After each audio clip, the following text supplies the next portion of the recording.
Hi hello. അപ്പോൾ എല്ലാവർക്കും happy Christmas.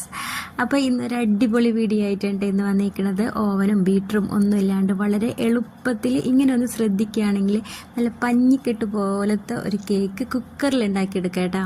സിമ്പിളായിട്ട് ഉണ്ടാക്കിയെടുക്കാം. അപ്പോൾ ഇതെങ്ങനെയാണ് ഉണ്ടാക്കാമെന്ന് ഒന്ന് കണ്ടു നോക്കിയാലോ. അതിനായിട്ട് ആദ്യം തന്നെ നമുക്ക് ഡ്രൈ ഇൻഗ്രീഡിയൻസ് ഒക്കെ ഒന്ന് അരിച്ചെടുക്കാം കേട്ടോ. അതിനായിട്ട് ഞാൻ ഇവിടെ ഒരു കപ്പ് മൈദ എടുത്തിട്ടുണ്ട്. ഒരു കപ്പ് മൈദ അരിപ്പയിലേക്ക് ഇട്ട് കൊടുക്കുക. പിന്നെ അതേപോലെ ഒരു ടീസ്പൂൺ കോൺഫ്ലവർ ഇട്ട് കൊടുക്കുക. ഒരു ടീസ്പൂൺ പാൽപ്പൊടിയും കൂടി ഇട്ട് കൊടുക്കുക കേട്ടോ. പിന്നെ ഒരു അര teaspoon baking powder, 1/4 teaspoon baking soda, പിന്നെ ഒരു പിഞ്ച് ഉപ്പും കൂടി ഇതും കൂടി ഇട്ടിട്ട് എല്ലാം കൂടി നന്നായിട്ട് അങ്ങോട്ട് അരിച്ചെടുക്കുക കേട്ടോ. വേണമെങ്കിൽ ഒരു 3 പ്രാവശ്യമൊക്കെ ഒന്ന് അരിച്ചെടുക്കുക. ഞാൻ ഒറ്റ പ്രാവശ്യം അരിച്ചുള്ളൂ കേട്ടോ. ഇനി നന്നായിട്ട് ഒന്ന് ഇളക്കിയെടുക്കുക. അതങ്ങോട്ട് മാറ്റി വെക്കുക. പിന്നെ മധുരത്തിന് ആവശ്യത്തിന് ഞാനിവിടെ ഒരു 1/4 ഭാഗം ആ പാത്രത്തിൻ്റെ പഞ്ചസാര എടുത്തിട്ടുണ്ട് കേട്ടോ. അതും കൂടി നന്നായിട്ട് ഫൈനായിട്ട് പൊടിച്ചെടുക്കുക. പിന്നെ വേണ്ടത് 2 കോഴിമുട്ടയാണ് കേട്ടോ. 2 കോഴിമുട്ട അതൊന്ന് സെപ്പറേറ്റ് ആക്കി എടുക്കുക കേട്ടോ. വൈറ്റും യെല്ലോവും സെപ്പറേറ്റ് ആക്കി എടുക്കുക. എന്നിട്ട് നമുക്ക് സ്മെല്ലൊക്കെ ഒന്ന് മാറി കിട്ടാനായിട്ട് വാനില എസൻസ് ഒഴിച്ചു കൊടുക്കുന്നുണ്ട് കേട്ടോ. എന്നിട്ട് നന്നായിട്ട് അങ്ങോട്ട് ഞാൻ വിസ്ക് വെച്ചിട്ടാണ് കേട്ടോ ഇത് ബീറ്റ് ചെയ്തെടുക്കുന്നത്. ഇനി അതല്ല ബീറ്റർ വേണമെങ്കിൽ ബീറ്ററും ഉപയോഗിക്കാം, മിക്സിയിൽ വേണമെങ്കിൽ മിക്സിയിലും ചെയ്യാം കേട്ടോ. ഞാൻ വളരെ എളുപ്പത്തിൽ വിസ്ക് വെച്ചാണ് കേട്ടോ ചെയ്യുന്നത്. ഇത്തിരി കുറച്ചധികം നേരം ഇളക്കണമെന്ന് മാത്രമേ ഉള്ളൂ. പക്ഷെ പെട്ടെന്ന് തന്നെ ആയിക്കിട്ടു കേട്ടോ സംഭവം. അപ്പോൾ അതിലേക്ക് പൊടിച്ച് വെച്ച പഞ്ചസാര 2 പ്രാവശ്യമായിട്ട് ഞാൻ ഇട്ട് കൊടുക്കണം കേട്ടോ. അതൊന്ന് നന്നായിട്ടൊന്ന് ഇളക്കിയെടുക്കുക. ഒരുപാട് അങ്ങോട്ട് കുത്തി ഇളക്കൊന്നും വേണ്ട. ഞാനിങ്ങനെ കാണിക്കുമ്പോൾ സ്പീഡിൽ കാണിക്കണതാണ് കേട്ടോ. നന്നായിട്ട് ഇളക്കിയെടുക്കുക. ഇപ്പം എല്ലാം നന്നായിട്ട് മിക്സ് ആയിട്ടുണ്ട് കേട്ടോ. നന്നായിട്ട് പതഞ്ഞ് വന്നിട്ടുണ്ട് കേട്ടോ. മിക്സിയിൽ അടിക്കാം, കുഴപ്പമൊന്നുമില്ല. പക്ഷേ ചിലപ്പോൾ ഇത്രയ്ക്ക് പെർഫെക്റ്റ് ആയിട്ട് കിട്ടിയെന്ന് വരില്ല. ഇനി യെല്ലോ എടുക്കുക. യെല്ലോയിലേക്ക് നന്നായിട്ട് മിക്സ് ചെയ്തതിന് ശേഷം ഒരു 2-3 സ്പൂണ് സൺഫ്ലവർ ഓയിൽ അതും കൂടി ഒഴിച്ച് കൊടുത്തിട്ട് നന്നായിട്ട് അങ്ങോട്ട് മിക്സ് ചെയ്യുക കേട്ടോ. ഇനിയിപ്പോൾ വേറെ ഒന്നുമില്ല. നമ്മൾ നേരത്തെ മിക്സ് ചെയ്ത് വെച്ച വൈറ്റിൻ്റെ കൂട്ടില്ലേ, ആ വൈറ്റ് ഇതിലേക്കൊന്ന് ഒഴിച്ച് കൊടുക്കുക കേട്ടോ. ഇതിലേക്ക് ഒഴിച്ച് കൊടുത്തിട്ട് നന്നായിട്ട് മിക്സ് ചെയ്തെടുക്കുക.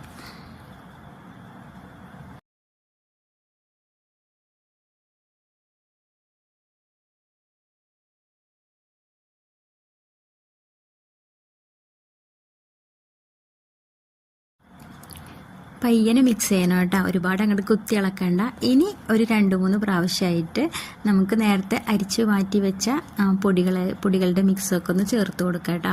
കുത്തി ഇളക്കണ്ട. ഇതേപോലെ പയ്യനെ ഇളക്കി കൊടുത്താൽ മതി കേട്ടോ. പെട്ടെന്ന് ഇത് ശരിയായി കിട്ടിക്കോളൂ കേട്ടോ. കട്ടയില്ലാണ്ട് ഇതേപോലെ സ്മൂത്തായിട്ട് ഇളക്കിയെടുക്കുക. 2 പ്രാവശ്യമൊക്കെ ആയിട്ട് ഇട്ടോ, കുഴപ്പമൊന്നുമില്ല കേട്ടോ. അങ്ങനെ ഇട്ട് കൊടുത്തിട്ട് നന്നായിട്ട് മിക്സ് ചെയ്തെടുക്കുക.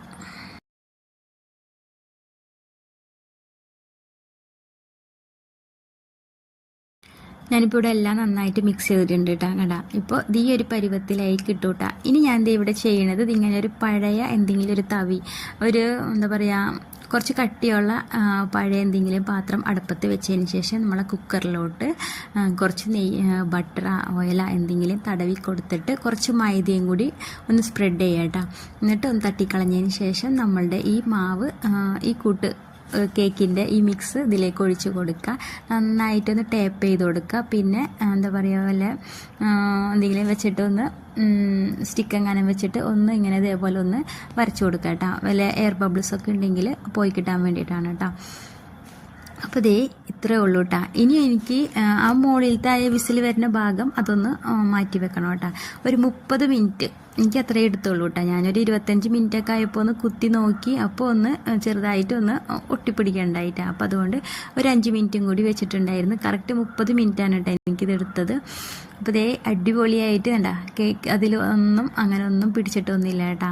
അടിപൊളിയായിട്ട് നല്ല പഞ്ഞിക്കെട്ട് പോലത്തെ നല്ല സോഫ്റ്റ് കേക്കായിട്ട് കിട്ടിയിട്ടുണ്ട്. നമുക്കിനി ഇതുകൊണ്ട് ക്രീമൊക്കെ ഉണ്ടാക്കിയെടുക്കാം കേട്ടോ. ഞാനിപ്പോൾ ഇതാണ് കേട്ടോ കാണിക്കണത്. അപ്പോൾ എന്തായാലും സംഭവം അടിപൊളി കേക്കാണ്, സൂപ്പറാണ്. അപ്പോൾ എന്തായാലും ഇങ്ങനെയൊക്കെ ഒന്ന് ട്രൈ ചെയ്ത് നോക്കാം. ഓക്കെ.